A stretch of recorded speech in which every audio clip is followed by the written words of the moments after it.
Hello friends, आज की ताज़ा खबरों में आप सभी का स्वागत है। झारखंड की तमाम छोटी बड़ी खबर इस वीडियो में देखने को मिलेगी। सबसे पहले बड़ी खबर, झारखंड में 13 मई तक बढ़ा लॉकडाउन, पहले की तरह रहेगी पाबंदी।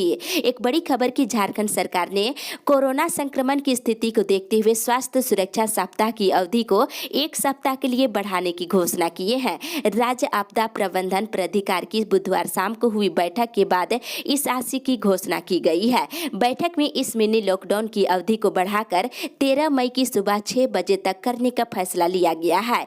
वहीं बताते चले कि इस बार लॉकडाउन में पहले से जारी सख्ती के अलावा कोई नई बंदिश नहीं लगाई गई है, सिर्फ एक संशोधन किया गया है। जारी आदेश के अनुसार आवश्यक सेवाओं वाले कार्यालय जो अभी 2 बजे तक खुले रहते थे, अब समय अवधि बढ़ाते हुए 5 से 6 बजे तक खुले रहेंगे।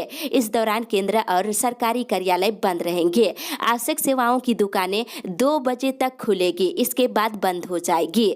वहीं अन्य सभी तरह की दुकानें और कार्यालय बंद रहेंगे। वहीं 3 बजे से 6 बजे तक सिर्फ वे लोग घर से निकल सकते हैं जिन्हें हवाई यात्रा करनी हो, रेल यात्रा करनी हो, बस आदि में सवारी को लेकर निकल सकते हैं। वहीं हेल्थ केयर, अंतिम यात्रा और खाने आदि को निकला जा सकता है। दुकानें दोपहर के 2 बजे तक ही खुले रहेगी। इसको लेकर लोगों को दोपहर के 3 बजे तक घूमने की इजाजत होगी। राज्य में कोरोना संक्रमण के बढ़ते मामले को देखते हुए स्वास्थ्य सुरक्षा सप्ताह को आगे बढ़ाने का निर्णय सरकार ने लिया है और इस लॉकडाउन के दौरान यात्री वाहनों का परिचालन जारी रहेगा। इसके लिए कोरोना गाइडलाइन का पालन करना होगा। वहीं कहीं भी आने जाने के दौरान फोटो वाला पहचान पत्र साथ में रखना जरूरी है और बिना मास्क के घर से बाहर दिखे तो आप पर कार्रवाई हो सकता है। साथ ही शादी विवाह पर रोक नहीं है, इसमें 50 लोग शामिल हो सकते हैं और अंतिम संस्कार में 30 लोगों को शामिल होने की अनुमति दी गई है। ऑटो रिक्शा, बस, ट्रेन, हवाई जहाज चलेगी, लेकिन बिना मास्क और फेस कवर के यात्रा करने की अनुमति नहीं होगी। हवाई यात्रा और रेल यात्रा के दौरान फोटो वाला पहचान पत्र के साथ साथ वैलिड टिकट रखना जरूरी है। बिना इसके हवाई या रेल यात्रा नहीं कर सकते हैं और साथ ही स्वास्थ्य संबंधी सेवाओं के लिए कभी भी आ जा सकते हैं और अंतिम संस्कार कभी भी कर सकते हैं। शादी विवाह का फंक्शन दिन और रात में कभी भी आयोजन कर सकते हैं और रेस्टोरेंट से भोजन की डिलीवरी कभी भी कर सकते हैं। रेल से यात्रा, हवाई से यात्रा या फिर आप दूसरे राज्यों से बस यात्रा कर रहे हैं तो आप दिन या रात में कभी भी आ जा सकते हैं। इस पर किसी तरह के रोक नहीं है और सभी तरह के stadium, gym, swimming pool, park, cinema hall, multiplex बंद रहेगी। साथ ही सभी तरह के जुलूस, धार्मिक जुलूस, विवाह जुलूस और प्रदर्शन पर रोक रहेगी और सभी धार्मिक स्थल, पूजा स्थल खुले रहेंगे, लेकिन भक्तों को आने जाने की अनुमति नहीं होगी।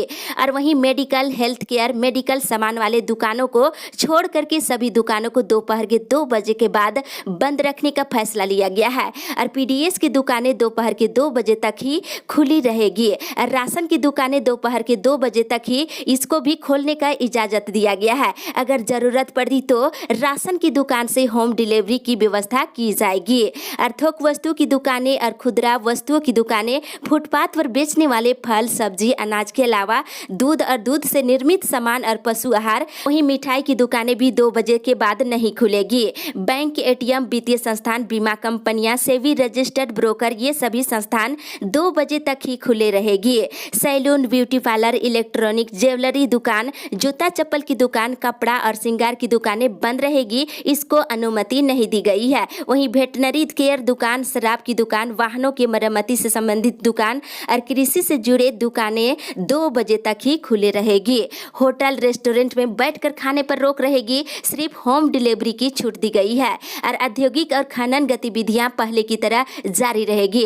कोल्ड स्टोरेज, वेयर हाउस खुले रहेंगे।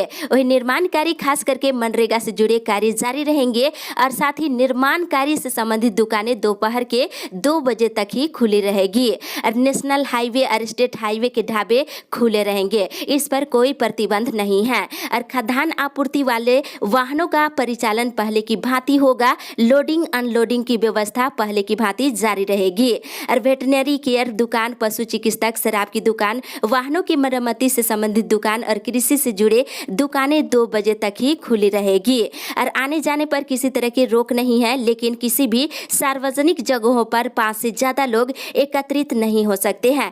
और वहीं स्कूल, कॉलेज, कोचिंग संस्थान, ट्रेनिंग सेंटर, ITI, आंगनबाड़ी केंद्र को बंद रखने का फैसला लिया गया है। डिजिटल कंटेंट और ऑनलाइन माध्यम से पढ़ाई जारी रहेगा।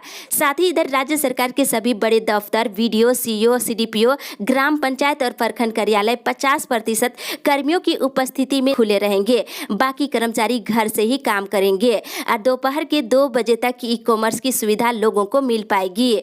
और प्रिंट और इलेक्ट्रॉनिक मीडिया, कुरियर सेवाएं, पोस्टल और दूरसंचार सेवाएं और सुरक्षा से संबंधित सुविधाएं, इन सभी पर किसी तरह की रोक नहीं है। वहीं इंडस्ट्री और माइनिंग गतिविधियां चालू रहेगी।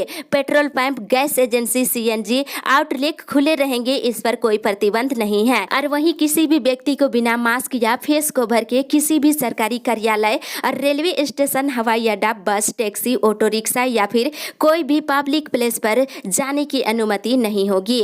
और एक जिला से दूसरे जिला या फिर एक राज्य से दूसरे राज्य आने जाने के लिए पास की आवश्यकता नहीं होगी। इसी के साथ ही अगली बड़ी खबर, झारखंड आने वाले प्रवासी श्रमिकों को क्वारंटीन करने का आदेश। एक बड़ी खबर की झारखंड सरकार ने राज्य में दूसरे राज्यों से आने वाले प्रवासी श्रमिकों को उनके जिले में कम से कम 7 दिन तक क्वारंटीन करने का आदेश जारी किया है। मुख्य सचिव सुखदेव सिंह ने बुधवार को इसको लेकर गाइडलाइन जारी किया है। इसके अनुसार जिलों में भेजे जाने से पहले स्टेशन पहुंचते ही प्रवासी श्रमिकों की रैपिड एंटीजन जांच की जाएगी। रिपोर्ट आने के बाद उन्हें क्वारंटीन किया जाएगा। आदेश के अनुसार 7 दिन के बाद उनकी दोबारा जांच की जाएगी। उसमें अगर रिपोर्ट नेगेटिव आती है तो उन्हें घर भेजा जाएगा। रिपोर्ट पॉजिटिव आने के बाद उन्हें इलाज के लिए कोविड केयर सेंटर भेज दिया जाएगा। वहीं दूसरी ओर राज्य सरकार ने एक बार फिर से पंचायत स्तर पर भी क्वारंटीन सेंटर शुरू करने का आदेश दिया है। इसी के साथ ही अगली बड़ी खबर, मौसम विभाग से झारखंड में अगले 3 दिनों तक होगी बारिश। पश्चिमी विक्षोभ के कारण झारखंड में तीसरे दिन भी आसमान में काले बादल छाए रहे और बूंदाबूंदी भी हुई है। इस दौरान तेज हवा के साथ गर्जन भी होती रही और वज्रपात से कुछ जिलों में जान माल का नुकसान होने की सूचना है। झारखंड में मौसम पूरी तरह से खुशमिजाज हो गया है। आपको बता दें, मौसम विभाग से मिली जानकारी के अनुसार रांची सहित पूरे झारखंड में बारिश हो रही है। अगले 3 दिनों तक रांची सहित झारखंड के कई हिस्सों में बारिश के साथ वज्रपात और गर्जन के अलावा 40 से 50 किलोमीटर की रफ्तार से हवा चलेगी। इसी के साथ ही अगली बड़ी खबर, झारखंड कोरोना अपडेट्स। झारखंड पिछले 24 घंटे के दौरान कोरोना के 5,770 नए मरीज मिले हैं। इसके साथ ही 141 मरीजों की मौत हो गई है। राहत भरी खबर ये है कि 5,804 मरीज स्वस्थ हुए हैं और मिले मरीजों में से बोकारो से 427, चतरा से 136, देवघर से 192, धनबाद से 158, दुमका से 45, पूर्वी सिंहभूम से 897, गढ़वा से 53, गिरिडीह से 239, गोड्डा से 74, गुमला से 176, हजारीबाग से 693, जामताड़ा से 88, खुट्टी से 82, कोडरमा से 189, लातेहार से 161, लोहरदगा से 166, पाकुड़ से 6, पलामू से 230, रामगढ़ से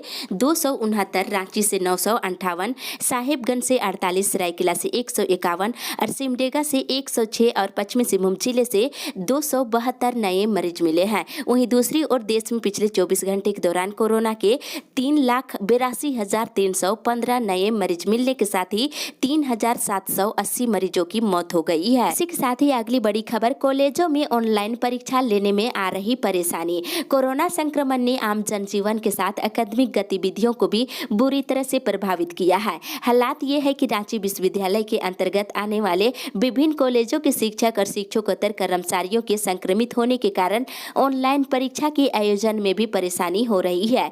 कई ऐसे विभाग है जहां 2 शिक्षक है जिनमें एक कोरोना संक्रमित है। ऐसे में एक शिक्षक को ही प्रश्न पत्र सेट तैयार करने से लेकर सारे काम करने पड़ रहे हैं। वहीं दूसरी ओर राज्य के सरकारी स्कूलों के बच्चों को अब तक पाठ्य पुस्तक नहीं मिल सकी है। झारखंड शैक्षणिक अनुसंधान और प्रशिक्षण परिषद ने 5 मई तक सभी बच्चों के बीच किताबों का वितरण करने का निर्देश दिया था। स्वास्थ्य सुरक्षा सप्ताह की वजह से स्कूल बंद कर दिए गए और प्रखंड से स्कूलों तक किताबों को नहीं पहुंचाया गया है, जिसकी वजह से बच्चों को किताबें नहीं मिल पाई है। इसी के साथ ही अगली बड़ी खबर, मनरेगा से फिर शुरू होगी 5-6 नई योजनाएं, प्रवासी मजदूर फिर लौट रहे झारखंड। एक बड़ी खबर की ग्रामीण विकास विभाग मनरेगा योजना के तहत 5 से 6 नई योजनाएं शुरू करने की तैयारी कर रही है। कोरोना संक्रमण के बढ़ते फैलाव की वजह से दूसरे राज्यों से लगातार प्रवासी मजदूर झारखंड लौट रहे हैं। कई जगह अब लॉकडाउन लगा हुआ है, पाबंदी मंदी है, ऐसे में वहां काम की कमी होने की वजह से और संक्रमण के डर से मजदूर वापस आ रहे हैं। ऐसे में इन्हें राज्य में काम उपलब्ध कराया जाए, इसके लिए फिर से मनरेगा योजना को सहारा माना जा रहा है। और राज्य सरकार ने मनरेगा के तहत हर पंचायत में 5 से 6 नई योजनाएं शुरू करने का निर्देश दिया है। वहीं प्रवासी मजदूरों को जॉब कार्ड उपलब्ध कराकर रोजगार देने और साथ ही प्रवासी मजदूरों का सर्वे करने को कहा है, ताकि उनकी वास्तविक संख्या को पता लगाकर उन्हें रोजगार मुहैया कराया जा सके। इसी के साथ ही अगली बड़ी खबर, गरीबों को निःशुल्क अनाज दे सरकार। कोरोना महामारी के बढ़ते प्रसार की रोकथाम और कोरोना संक्रमण की चेन को तोड़ने के लिए हेमंत सरकार सिर्फ आंशिक लॉकडाउन लगाने की बात कह रही है। गरीबों को अनाज और जरूरतमंदों को भोजन उपलब्ध कराने की दिशा में राज्य सरकार के पास कोई योजना नहीं है। बुधवार को ये बातें मेयर आशा लकड़ा ने कही है। उन्होंने राज्य सरकार से आग्रह करते हुए कहा है कि वर्तमान समय और हालात को देखते हुए जल्द से जल्द राशन कार्ड धारकों को अनाज उपलब्ध कराने की व्यवस्था की जाए। साथ ही जरूरतमंदों को 2 वक्त के भोजन और जिनके पास राशन कार्ड की सुविधा नहीं है, उन्हें निःशुल्क अनाज उपलब्ध कराने की मांग किए हैं। इसी के साथ ही अगली बड़ी खबर, एक की मौत होने पर पूरे परिवार की होगी कोरोना जांच। एक बड़ी खबर की मुख्यमंत्री हेमंत सोरेन ने गाँवों में कोरोना संक्रमण पर प्रभावी नियंत्रण को लेकर विशेष एहतियात बरतने का निर्देश दिया है। उन्होंने सभी उपायुक्तों से जिले और खासकर ग्रामीण इलाकों में मौत होने पर संबंधित परिवार के सभी सदस्यों का अनिवार्य रूप से कोरोना जांच कराने का निर्देश दिए हैं। साथ ही सीएम ने कहा है कि गाँव में कोरोना संक्रमण की वास्तविक स्थिति ऐसी है कि लोग सर्दी, खांसी और बुखार को सामान्य बीमारी मान रहे हैं। इस कारण मौतें और भी हो रही है। वहीं दूसरी ओर शहर से लेकर गांव तक होगा रैपिड एंटीजन टेस्ट। बताते चले कि कोरोना की कहर को देखते हुए झारखंड में अब शहर से लेकर गांव तक रैपिड एंटीजन टेस्ट होगा। इसके तहत गांव तक टेस्ट बूथ बनाए जाएंगे। साथ ही निजी अस्पतालों में भी अब रैपिड एंटीजन टेस्ट किया जाएगा। राष्ट्रीय स्वास्थ्य मिशन के अभियान निदेशक रविशंकर शुक्ला ने सभी डीसी को ये निर्देश दिया है। इसी के साथ ही अगली बड़ी खबर, सेवानिवृत्त कर्मियों का पेंशन भुगतान लंबित।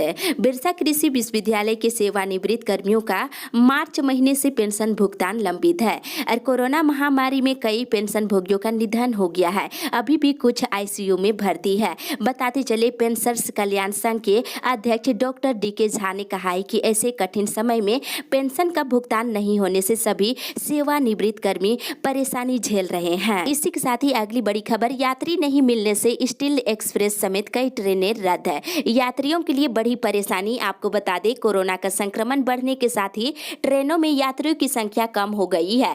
ऐसे में रेलवे ने स्टील एक्सप्रेस और बड़बिल जनशताब्दी समेत कई ट्रेनों को रद्द कर दिया है। इसका परिचालन आज से नहीं होगा। रेलवे को हावड़ा, चाईबासा, बड़बिल की ट्रेनों को क्षमता के अनुरूप यात्री नहीं मिल रहे हैं। इसके साथ ही हावड़ा, बड़बिल, हावड़ा टाटानगर, हावड़ा स्पेशल ट्रेनों को भी अगले आदेश तक के लिए रद्द कर दिया गया है। हालांकि हावड़ा दीघा स्पेशल, हटिया पुणे स्पेशल का परिचालन पहले ही रद्द कर दिया गया था, पर बाद में इसका आदेश बदल दिया गया है। वहीं बताते चले, इधर दिल्ली और आसपास के स्टेशनों से चलने वाली कई ट्रेनों को शुक्रवार से रद्द कर दी गई है। वहीं हावड़ा धनबाद एक्सप्रेस, हावड़ा रांची एक्सप्रेस और दानापुर भागलपुर एक्सप्रेस को भी रद्द कर दी गई है। वहीं दक्षिण भारत से झारखंड और बिहार लौट रहे प्रवासियों के लिए रेलवे ने कई स्पेशल ट्रेन चलाने का ऐलान किया है। 7 मई से सिकंदराबाद से रक्सौल के बीच धनबाद और बोकारो होकर स्पेशल ट्रेन चलेगी। इन ट्रेनों में सेकेंड सीटिंग से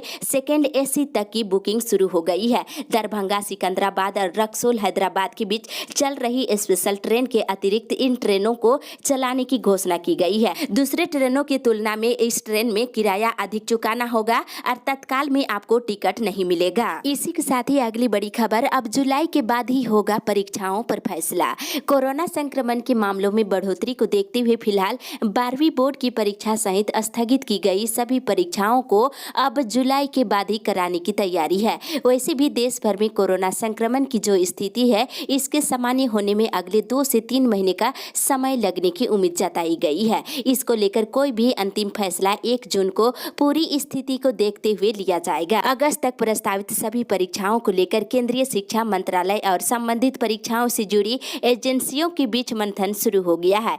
स्थिति सामान्य होने पर सबसे पहले सीबीएसई की 12वीं बोर्ड की परीक्षा और जैक बोर्ड की परीक्षा कराए जाने की योजना बनाई गई है। इसी के साथ ही अगली बड़ी बड़ी खबर, शराब दुकान खुलेगी और कपड़ा दुकान रहेगी बंद, आखिर क्यों? झारखंड सरकार मिनी लॉकडाउन के तहत महामारी से बचने के लिए एक कार्य योजना चला रही है। इसमें शादी के लिए छूट है, दाह संस्कार के लिए भी छूट है। दोनों काम के लिए कपड़े की जरूरत है। वहीं प्रशासन शराब दुकान खोलने के लिए कहता है और कपड़े दुकान को बंद रखने का आदेश दिया जाता है। लोगों का कहना है कि अगर किसी की मौत होगी तो उसे कफन कपड़ा की जरूरत होगी। वहीं अगर किसी के यहाँ शादी है तो हर हाल में वर वधु और घर वालों को कपड़ा की आवश्यकता होगी। ऐसी परिस्थिति में अगर जरूरत के हिसाब से दुकानें नहीं खुलेगी तो ये कपड़े कहां से आएंगे? अधिकारी शराब दुकान को खोलने के लिए संरक्षण दे रही है। वहीं बताते चले कि जरूरी दुकानों को छूट देने की मांग अधिकारी करने लगे हैं। इसी के साथ ही अगली बड़ी खबर, बाबा के दर्शन और पूजन को 31 मई तक करना होगा इंतजार। बाबा बासुकीनाथ के दरबार में आने वाले भक्तों को भोलेनाथ के दर्शन और पूजन करने के लिए अब 31 मई तक इंतजार करना होगा। कोरोना के बढ़ते संक्रमण और लॉकडाउन को देखते हुए मंदिर में बाहर से आने वाले श्रद्धालुओं के दर्शन पूजन पर पूरी तरह से रोक लगा दी गई है। इसी के साथ ही अगली बड़ी खबर, राज्य में मुफ्त में हो कोरोना मरीजों का इलाज। आजसू के केंद्रीय अध्यक्ष सुदेश महतो ने आंध्र प्रदेश की तरह झारखंड में भी कोरोना मरीजों के मुफ्त इलाज कराने की मांग राज्य सरकार से किए हैं। उन्होंने कहा कि आंध्र प्रदेश सरकार ने कोरोना मरीजों को मुफ्त में इलाज करा रही है। उन्होंने कहा कि यदि हेमंत सरकार ये निर्णय लेती है तो गरीब जनता को बड़ी राहत मिलेगी। उन्होंने साथ में ये भी कहा कि निजी अस्पतालों में टीकाकरण बंद करना एक गलत निर्णय है। इसे फिर से बहाल कर टीकाकरण में तेजी लाने की जरूरत बताई है। इसी के साथ ही अगली बड़ी खबर, ऑनलाइन क्लास की फीस 50% तय करे सरकार। झारखंड अभिभावक संघ बोकारो के जिला अध्यक्ष महेंद्र रॉय ने निजी स्कूलों की ऑनलाइन फीस को कम करने के पक्ष में आए सुप्रीम कोर्ट के फैसले का स्वागत किया है। उन्होंने कहा है कि कुछ निजी विद्यालय मनमानी कर रहे हैं, वे सरकार के निर्देशों को अनदेखी कर रहे हैं, विद्यार्थियों से ट्यूशन के अलावे अन्य फीस भी वसूल रहे हैं। फीस जमा नहीं करने पर विद्यार्थियों को रिजल्ट नहीं दी जा रही है। इससे विद्यार्थियों को काफी परेशानियों का सामना करना पड़ रहा है। संघ के द्वारा सरकार से ऑनलाइन क्लास का 50% फीस लेने की मांग कर रहे हैं। इसी के साथ ही अगली बड़ी खबर, 2 महीने मुफ्त अनाज वितरण को मंजूरी। कोरोना महामारी के दौरान गरीबों की मदद के लिए केंद्र सरकार आगे आई है। केंद्रीय मंत्रिमंडल ने बुधवार को प्रधानमंत्री गरीब कल्याण अन्न योजना के तहत मई जून की अवधि के दौरान लगभग 80 करोड़ पीडीएस लाभार्थियों को प्रति महीने 5 किलो मुफ्त अनाज वितरण किए जाने के कार्यक्रम को मंजूरी दे दी है। कोरोना की दूसरी लहर को देखते हुए खाद्य मंत्रालय ने इस योजना को 1 मई 2021 से 2 महीने के लिए फिर से लागू कर दिया है। इसी के साथ ही अगली बड़ी खबर, ऑनलाइन इंटरव्यू से भरे जाएंगे पैरामेडिकल स्टाफ। चक्रधरपुर मंडल में 7, 8 और 10 मई को ऑनलाइन इंटरव्यू होगा। इसमें मंडल में संचालित रेलवे अस्पताल के लिए nurse, x ray operator, dresser, lab सहायक और सफाई कर्मियों की बहाली की जाएगी। ये बहाली टाटानगर रेलवे अस्पताल सहित झारसुगुड़ा, राउरकेला और डांगवा पोसी में संचालित रेलवे अस्पताल के लिए जाएंगे। इसी के साथ ही अगली बड़ी खबर, 6 जिलों में शीघ्र शुरू होगा 18 से 44 वर्षों के लोगों का टीकाकरण। बताते चले कि राज्य सरकार ने 18 से लेकर 44 वर्ष के लोगों का कोरोना टीकाकरण शीघ्र शुरू करने की तैयारी कर रही है।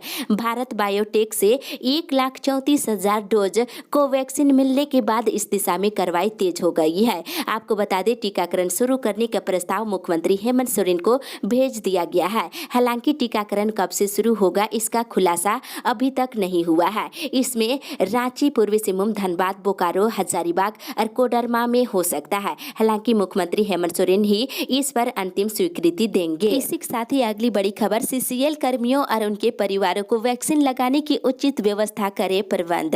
सीसीएल के सीएमडी पीएम प्रसाद ने अपील किया है कि सभी सीसीएल कर्मी कोरोना का वैक्सीन लगवाए। इस पर सीसीएल क्षेत्रीय सुरक्षा समिति के सदस्य विकास सिंह ने कहा है कि सीसीएल कर्मी वैक्सीन कहां लगवाएंगे? रेल, बैंकिंग और सभी कंपनी अपने वर्करों के लिए वैक्सीनेशन की व्यवस्था कर रही है, लेकिन सीसीएल इस पर ध्यान नहीं दे रही है। उन्होंने कहा है कि सीसीएल कर्मी के वैक्सीन देने की कोई व्यवस्था नहीं की गई है। वहीं सीसीएल कर्मी और उनके परिवारों का वैक्सीनेशन दिलाने का उचित प्रबंध करने की मांग किए हैं। इसी के साथ ही अगली बड़ी खबर, टेंट कारोबारियों ने सरकार से मांगा मासिक मुआवजा। Jamshedpur tent dealer welfare organisation के चेयरमैन सरदार बलजीत सिंह ने झारखंड सरकार से मांग किया है कि टेंट कारोबारियों से जुड़े लोगों को 10,000 रुपये मासिक मुआवजा दिया जाए। वरना हमारा अस्तित्व ही समाप्त हो जाएगा। सिंह ने लिखा है कि कोरोना की वजह से लगातार दूसरे वर्ष टेंट कारोबारों की हालात खराब हो गई है। इन्हें परिवार चलाना मुश्किल हो गया है।